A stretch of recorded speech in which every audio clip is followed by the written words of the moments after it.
On the 27th of July, 1890, a gunshot was heard near the French village of Auvers-sur-Oise.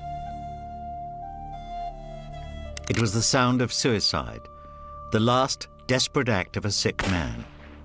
His name was Vincent Van Gogh. 2 days later, a life of struggle was finally at an end.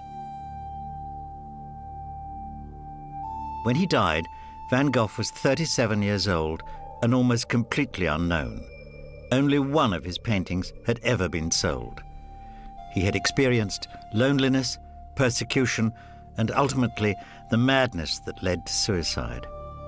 But his death also marked the beginning of his legend. Before long, it became obvious that Van Gogh had been an artist of genius.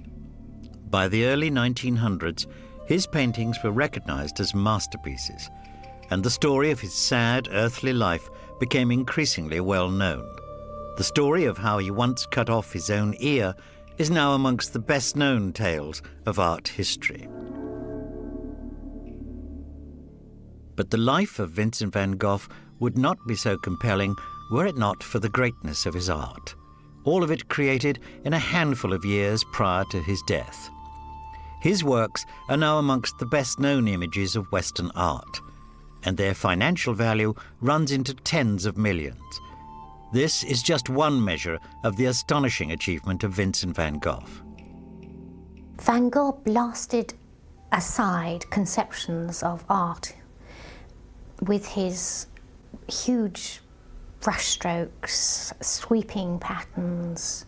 He used paint to express pure emotion in a way that no one else certainly was doing at that time and hasn't been able to do quite the same since. He was concerned with people and the human being, the human condition, in other words, human emotion. And that was something which had, in a sense, in the Renaissance, had rather got undervalued. And to free, just as others freed colour, Van Gogh himself freed colour as well, because that was an essential part of what he was doing. But, for instance, both Gauguin and Cézanne in different ways freed colour, as had Monet and Seurat and people like that. And so significant, I think, is that he brings this other dimension very violently into the foundations of modern art, of emotion. Van Gogh was born on the 30th of March, 1853, in the Dutch village of Groot-Zandaert. He was the eldest son of the local Protestant pastor, a quiet, withdrawn boy who enjoyed sketching the flat landscape of his homeland. By the age of 16, he started a career in the artistic world, not as an artist, but as an apprentice to an art dealer.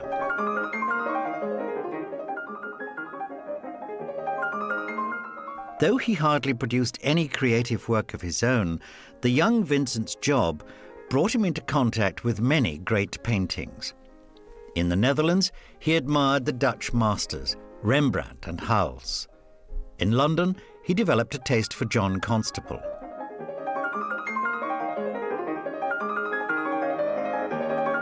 And in Paris, he became familiar with the work of Camille Corot and François Millet.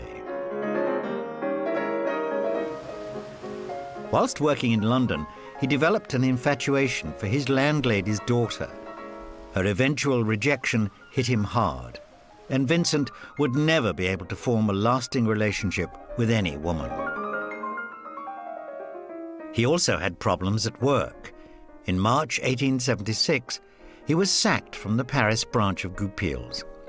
His offence had been to tell his superiors what he thought of the art business.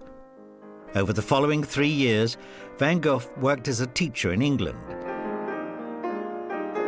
He attempted to train as a priest and spent several months as an evangelist in Belgium's grim mining region, the Borinage. But this too ended in dismissal. It was said that he took the Christian message of charity too literally, and his superiors were unimpressed with a preacher who dressed in rags, having given away his best clothes. He tried very hard, thinking he would follow in his father's footsteps in religious life and doing missionary work. He got so involved in that that he worried his superiors, who felt that he was in fact more of a danger than a help.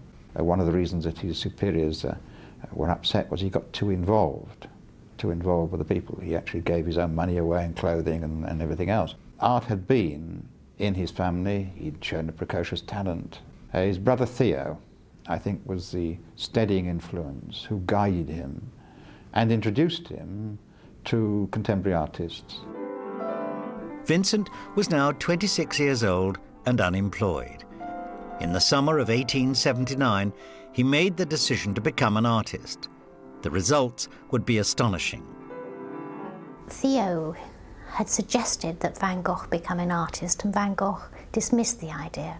Later on, he became ill, and in his convalescence, he started to follow Theo's advice, and he began sketching and painting. And he went on from there, really, and he transferred his interest in the poor and the underprivileged, not to preaching at them, but actually to drawing them and painting them. Van Gogh's most famous paintings were a long way off when he first decided to be a full-time artist. By 1879, Vincent had done little more than the occasional drawing. He knew that there was much to learn if he was to make it as a professional. So he began to study textbooks of anatomy and perspective, and he copied the works of Millet. But he soon realized that isolated study was not enough. So, in October 1880, he moved on again to Brussels. Here, he was able to attend classes at the Art Academy, and he established a friendship with a wealthy fellow student, Anton van Rappa. He began to produce gloomy drawings inspired by his time in the Borinage, and he was able to devote himself full-time to his studies thanks to the generous financial support of his brother. Theo Van Gogh was 6 years younger than Vincent, and unlike his brother, he was happy to work for Goupil's. When Vincent moved to Brussels, Theo began to send him money. It would be a continuing arrangement documented in the brothers' letters to each other. Hundreds of these survive, and they remain vital documents for the student of Vincent van Gogh. His letters to Theo did not confine themselves to everyday matters such as money. They also revealed intricate details of his art and his artistic philosophy. We get to know the man himself, his hopes and fears, his aspirations, his disappointments. But really his very deep and serious concern about his art and about the human condition. In no superficial way at all. This is somebody who is awesome in his seriousness. We here have a man of considerable intellectual and spiritual depth. And I think that helps us to understand also, to put in context, the mythology. They give us his thoughts and ideas and beliefs. He was writing them to Theo, so he expressed himself very directly and very honestly. And we have enormous amounts of information about what he felt about painting and life in those letters. The only gaps in the correspondence between Theo and Vincent date from the periods when they lived together. In the spring of 1881, they both found themselves at the new family home in Etten. But personal problems soon returned. That summer, Vincent fell in love with his cousin, only to find himself rejected once more. He was also losing his Christian faith, a real problem in a pastor's household. At the end of 1881, following an argument with his father, the nomadic Vincent moved on again, back to the Dutch capital, The Hague. There, he made the bizarre decision to live with a homeless prostitute known as Sian, whom he depicted in a canvas entitled Sorrow. His sense of Christian charity had not deserted him, but Vincent eventually realized that the relationship was affecting his ability to work. By the time of his 30th birthday in March 1883, Van Gogh knew he had potential. At The Hague, he worked alongside the landscape painter Anton Mauve, and at last he began to work with oils. Girl in the Forest is one of the earliest Van Gogh paintings, which features the thick impasto brushwork that would be a feature of his mature work. The Loom is one of a number of early Van Gogh paintings depicting peasants at work. It is a very different kind of image from Vincent's well-known masterpieces. Again, the palette is dark, and unlike his later canvases, there is a sense of emotional involvement in the subject matter.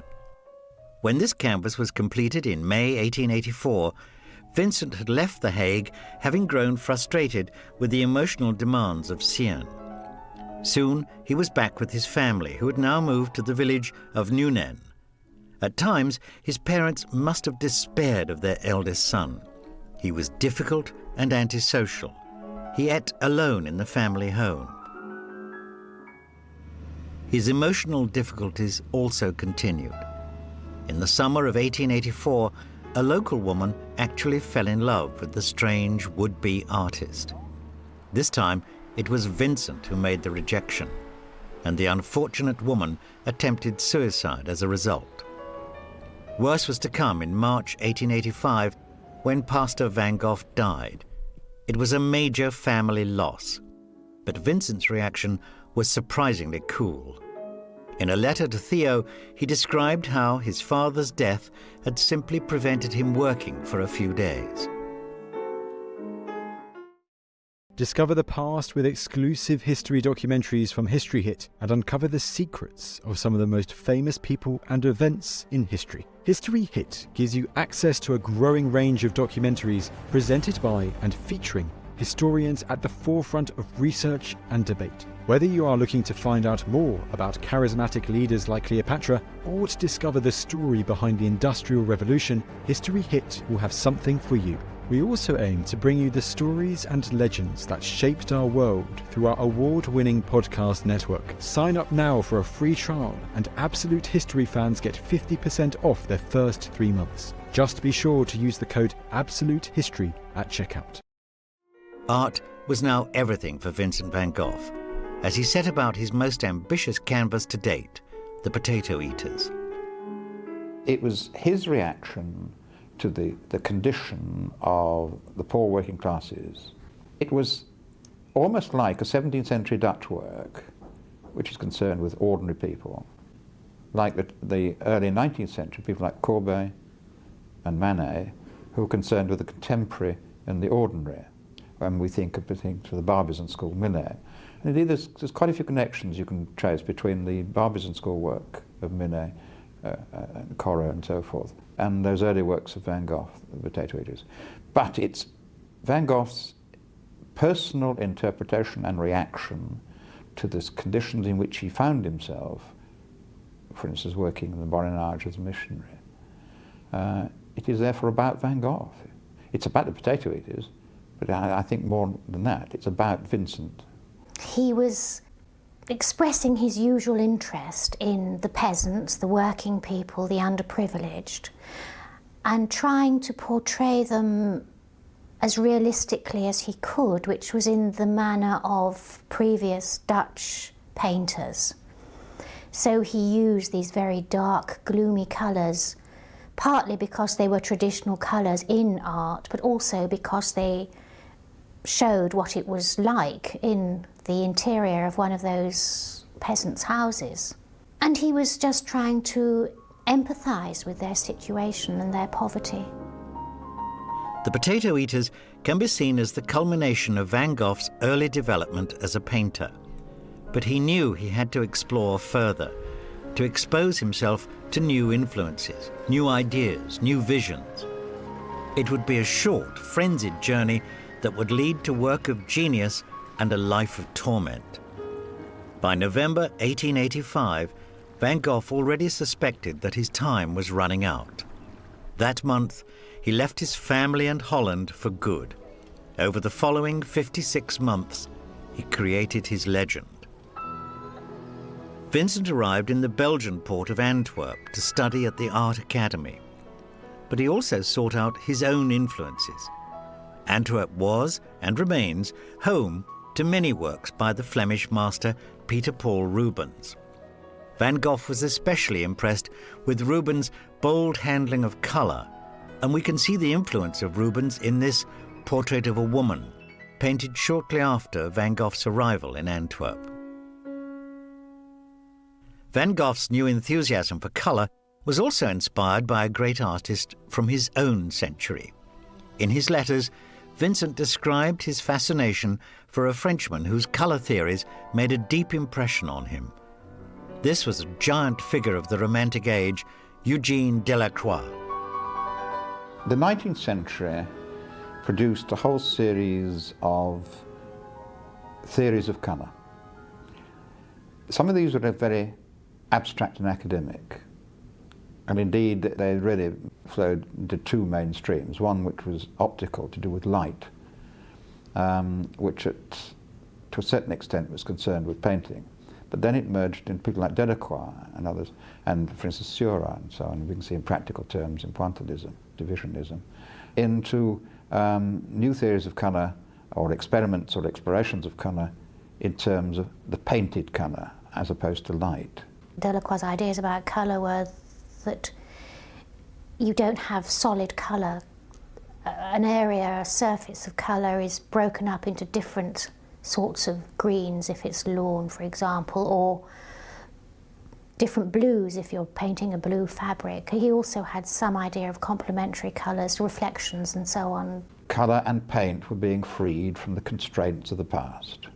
And we see this developing. Again, we need to look at the works, to look at the way Starry skies or cornfields, where the whole impression of the cornfield or the starry night was conveyed by colour and its physical application, and the contrast of one colour against another, and the use of streaks of paint. All of this was part and parcel of what Van Gogh took. The colour theories of Delacroix influenced Van Gogh far more than anything he learnt at the Antwerp Academy. After just one term, he failed his examinations, having argued against the stuffy formalism of the curriculum. But Vincent had other things on his mind. He discovered Japanese art. I think what Van Gogh liked about Japanese art was the formal aspects. He also liked the exact draftsmanship and attention to detail. He said this. There's a painting by him of boats on the beach, which is a fantastic painting and very Japanese, not a Japanese subject, but the style is Japanese. He uses the diagonals. He uses areas of colour enclosed by not necessarily a clear outline. One colour is clearly differentiated from another, so you have patches of colour. And the whole thing is very tightly pulled together with attention, some attention to detail, and he has the exact shape of the boats in the most incredibly decorative fashion. And I think he just responded because of his sense of decoration, combined with his love of detail and an overall particular kind of tense, taut composition. And it's because of this that he responded so strongly to Japanese art. Van Gogh's passion for Japanese art would stay with him when he tired of life in Antwerp. In March 1886, Theo Van Gogh was surprised to receive a message at the Paris branch of Goupil's, where he worked.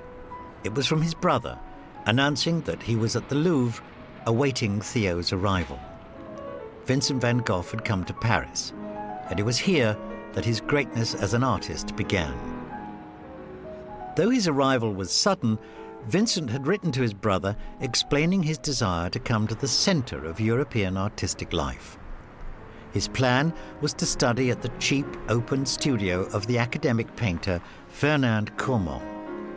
After moving in with Theo, he began to pursue his intention. But, like Antwerp, formal study did not inspire his art. It was a thrilling age for Parisian visual art. Amongst other events, 1886 saw the 8th of the famous exhibitions of Impressionist paintings. The revolutionary approach to colour, light and technique pioneered by Monet, Renoir and others, was now beginning to be appreciated. Van Gogh liked the Impressionist practice of quick, open-air painting, and before long he could be seen working around the Montmartre region where he lived with Theo. When Van Gogh came to Paris in '86, he was painting in the Dutch fashion, traditional fashion, dark colours, traditional subjects, still lifes and so on. And during his 2 years in Paris at that time, he came to know the Impressionists and Seurat and the Divisionists. His brushwork loosened, his colour lightened and brightened, and he started painting landscapes in the Impressionist style, more or less. So it was a complete revelation to him to be among the Impressionist painters, and he absorbed a lot of what they were doing. The revolution of Impressionism was now being taken a stage further. The age of post-impressionism was already beginning with the work of artists like Toulouse-Lautrec, Seurat and Signac. Van Gogh got to know them all. He became especially friendly with Signac and took a great interest in his dot technique of painting. This was the so-called pointillism pioneered by Seurat, and which now included the great impressionist Camille Pissarro amongst its practitioners. Pissarro also became an associate of Van Gogh, and we can see the influence of the dot technique in much of his Parisian work. The re-exploration and the rediscovery of colour through colour theories, application of paint, how do we see, and divisionism or pointillism, as Signac particularly for Van Gogh, but also Seurat we regard particularly as a major one, was where colour began to speak in a peculiar way, in its own way. That is, that it is the way that the colour is seen by the eye and mixed in that space in between the canvas and the eye, which mattered.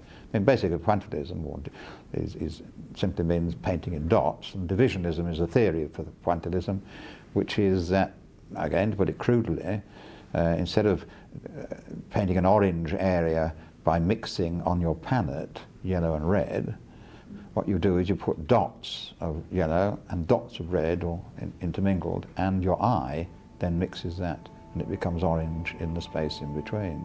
Canvases like this 1887 still life reveal Van Gogh's enthusiasm for pointillism. But unlike his friend Pissarro, Vincent never allowed the technique to take over his work completely. There were too many other sources of inspiration for him.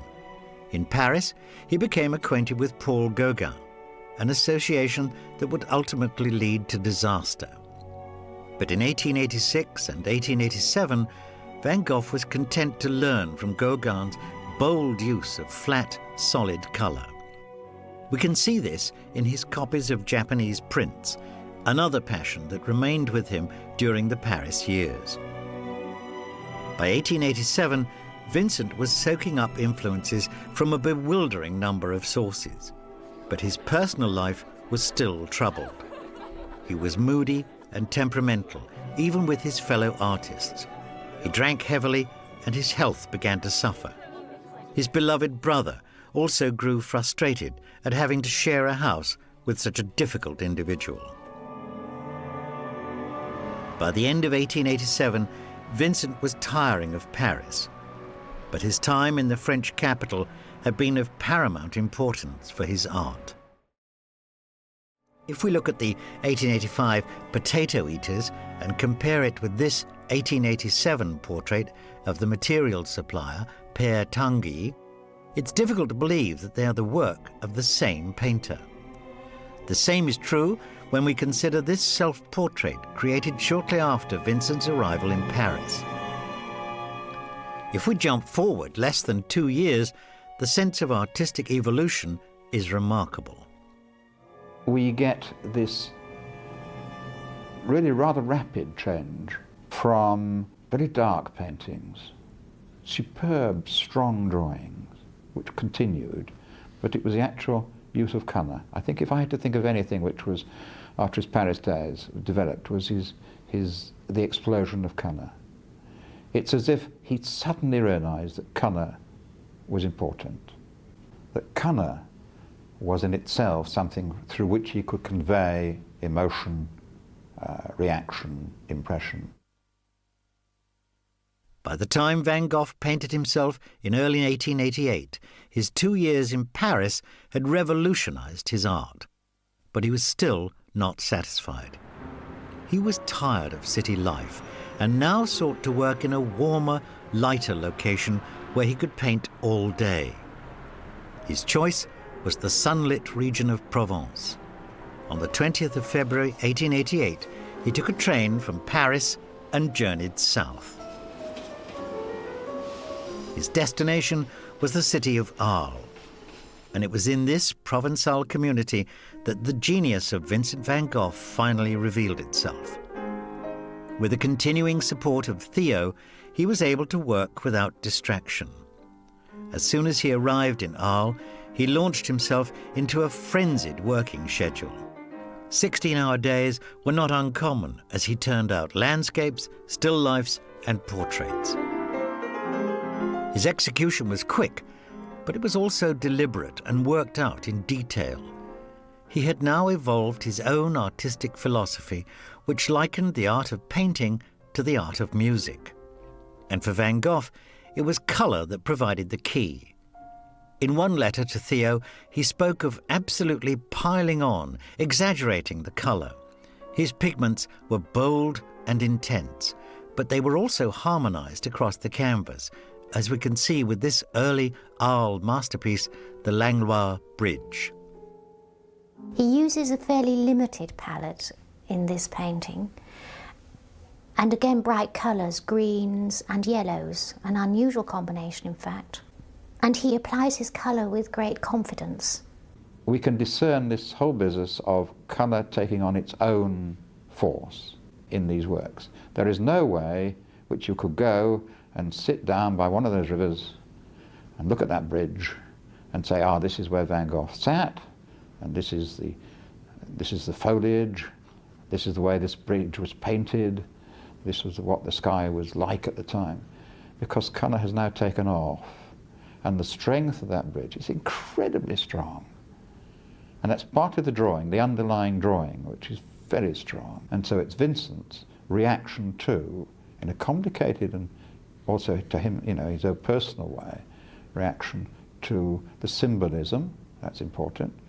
It has links too with the Japanese prints in its simplicity. They're extremely powerful works. When Langlois Bridge was completed in March 1888, Vincent van Gogh had achieved full confidence in his art. But his handling of colour was about to become bolder still. A visit to the Mediterranean coast at Saint-Remy inspired this stunning watercolour on his return to Arles. The blue-orange contrast is almost overwhelming, and yet the image succeeds as a unified whole. Paintings like this had never been seen before, and it's hardly surprising that Van Gogh could not sell any of his work. But by the summer of 1888, he was able to take studio space in an Arles property, and by September, he was renting the entire building, the so-called Yellow House. It was an appropriate name. Van Gogh was almost obsessed with the colour yellow. When he was forced to write to Theo begging for paint, it was always yellow at the top of the list. For Van Gogh, yellow had spiritual and symbolic meaning, and he used the colour with abandon in his portraits, his sunlit landscapes, and his still lifes. These included one of the most famous and technically daring works of his whole career, The Sunflowers, of August 1888. Vincent wrote to Theo that what he was after was the sun and sunlight. And we assume it's because of this that he was obsessed by yellow and different kinds of yellow, such as appear in the National Gallery sunflowers. He just loved the vibrancy of the colour.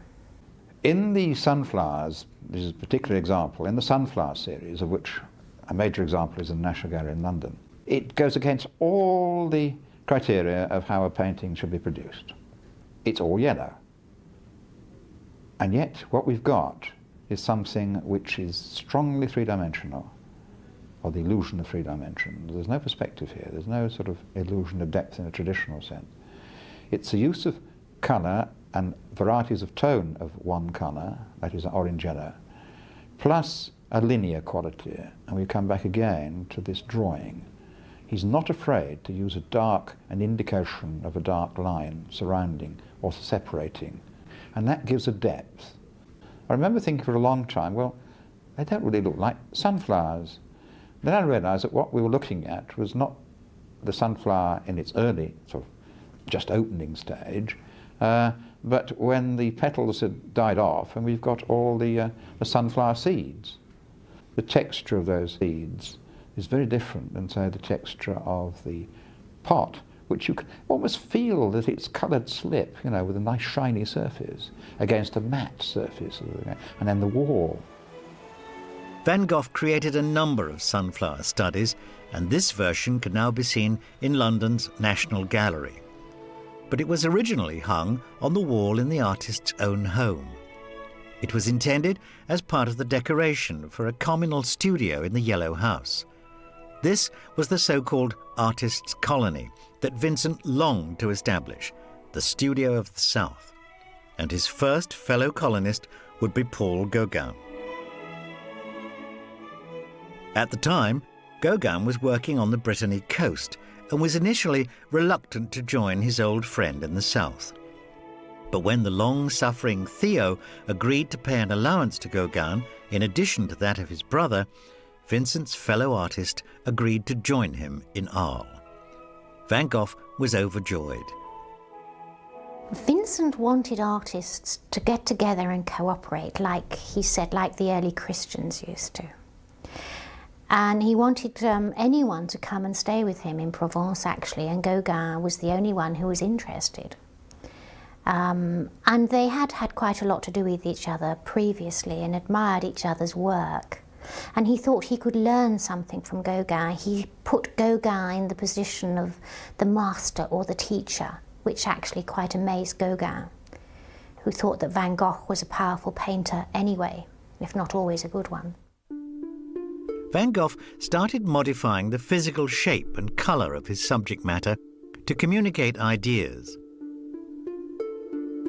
With this canvas, The Night Café on the Place Lamartine, the artist's intention was to convey a sense of sleaze and criminal lowlife. In his own words, to express the terrible passions of humanity by means of red and green. The Night Café can also be seen as part of the artist's desire to capture the sublime nature of night itself. Shortly afterwards, Vincent created his first great outdoor canvas at night, the Café Terrace.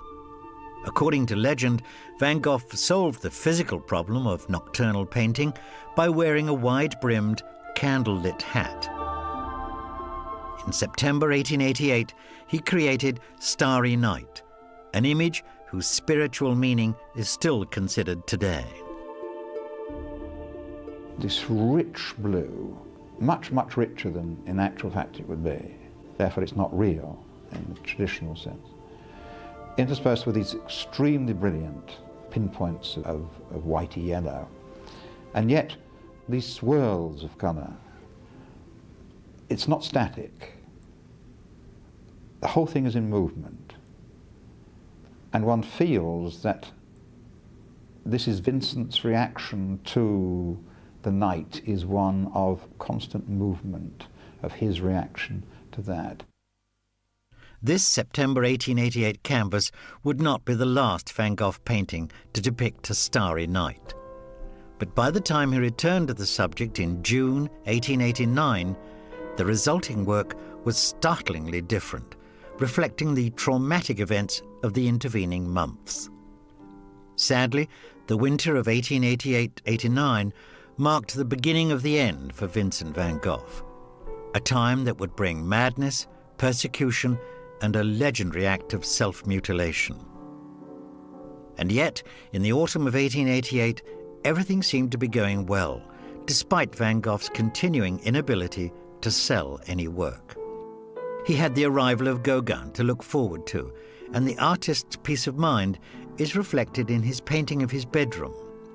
In Vincent's room, the artist said that he wanted to convey a sense of absolute restfulness, to rest the brain or the imagination. But it would all go horribly wrong. Gauguin duly arrived at Arles in October 1888 and quickly settled into the Yellow House. The two men began to work together as the winter dawned. For a while, Vincent's dream of a successful communal art seemed on the point of realization. His sewer was clearly influenced by Gauguin's extraordinary The Vision After the Sermon, a painting that he had brought south with him.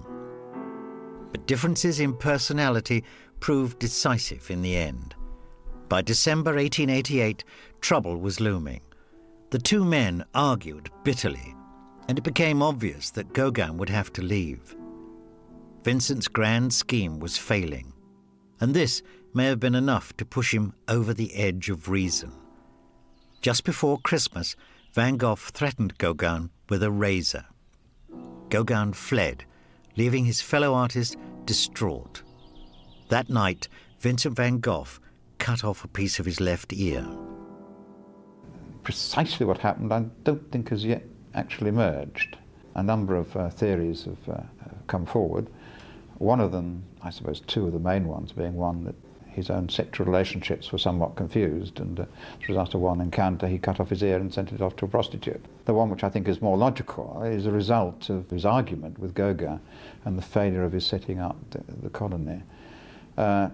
Again emphasised by the fact and underlined dramatically by him painting his own self-portrait with his bandaged ear. The incident of the severed ear was a disaster for Van Gogh. Not so much for the mutilation itself, but because it marked the end of his relationship with Gauguin and the end of his hopes for an artist's colony. He was now mentally disturbed and suffered hallucinations during a brief stay in hospital. His doctors blamed overwork, but Vincent ignored them. In a matter of days, he was back at his easel, creating two heartfelt still-life paintings. One depicting his own chair with a pipe, the other depicting the chair of his fellow artist, Gauguin. Although Vincent still kept a candle burning for Gauguin, the idea of the artist's colony had failed, and he knew it.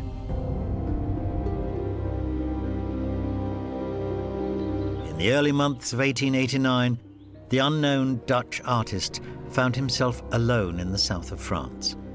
He had never made many friends in Arles. The postman, Joseph Roulin, was one of the few people whom he did know.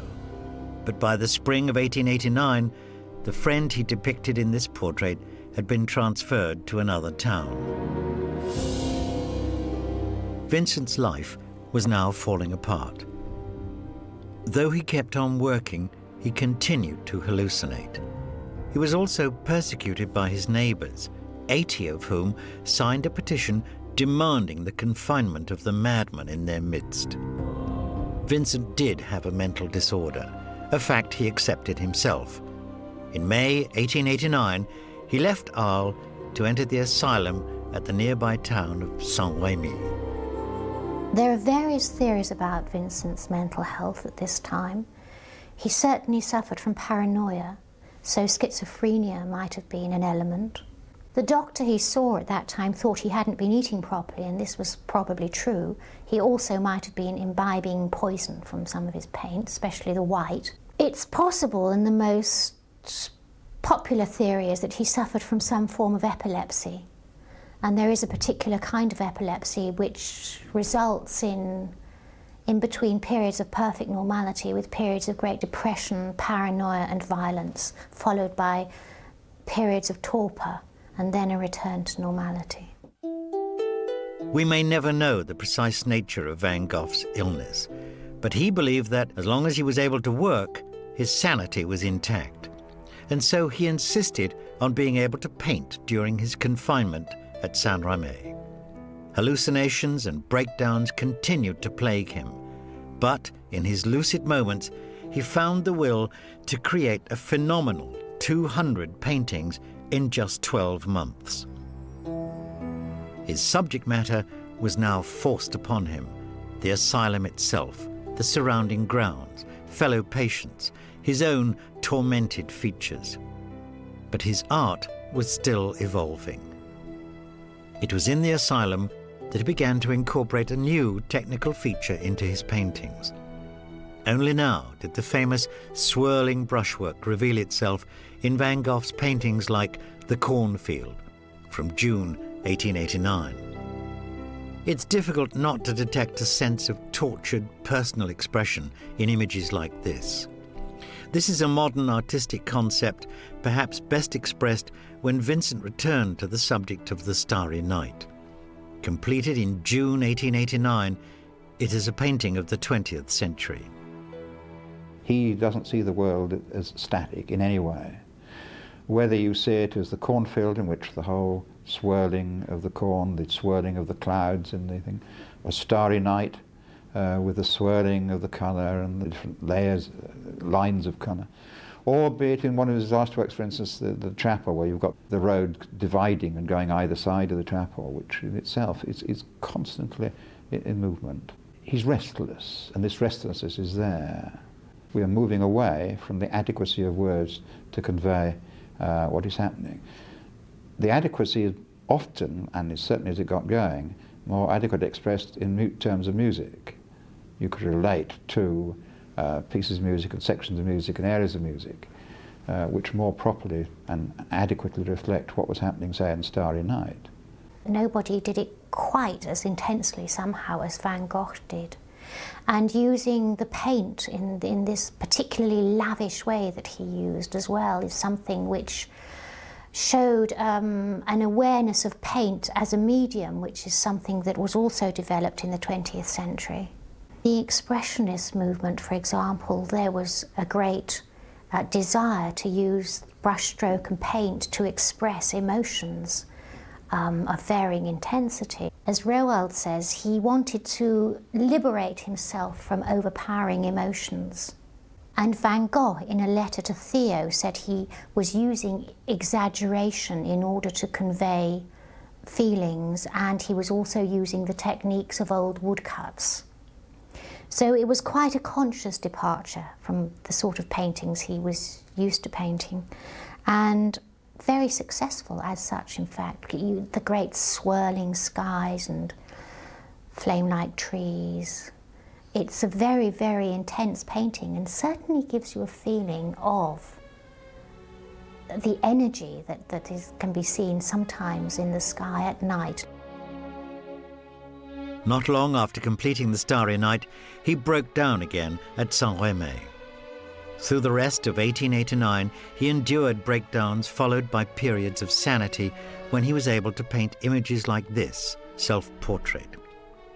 Here we can surely see a man finally cracking under the strain, a man whose life had been nothing but failure. Thankfully, there was some good news to come. In early 1890, an article appeared praising Van Gogh's work. The same month, Theo was able to inform his brother of the sale of this painting, The Red Vineyard, for the sum of 400 francs. It would be the only Van Gogh purchased during the artist's lifetime. In the end, the Saint-Remy Asylum could do nothing for Vincent van Gogh. Increasingly lonely, the artist decided to leave Provence altogether. In May 1890, he arrived at Auvers-sur-Oise, a village near Paris, under the supervision of Paul Ferdinand Gachet, a doctor who was also a friend of Vincent's old associate Pissarro. For a while, the move seemed to do him good. Works like The Church at Auvers revealed that the artist's work was still evolving, though this would not be appreciated in his own lifetime. The painting of Dr. Gachet provides a poignant example of Van Gogh's final works. 100 years later, it was sold for the sum of £45 million to become the most expensive painting ever. And this is not the only Van Gogh canvas whose financial value is measured in tens of millions. There's value, that is artistic value, value historically on the one hand, and value in a monetary sense. And art historians and those who claim to be arbiters of taste have lauded Van Gogh, so that if you are a collector, you must have a Van Gogh. And if you've got enough of those vying against each other, the prices are going to go up into their millions, as they are now.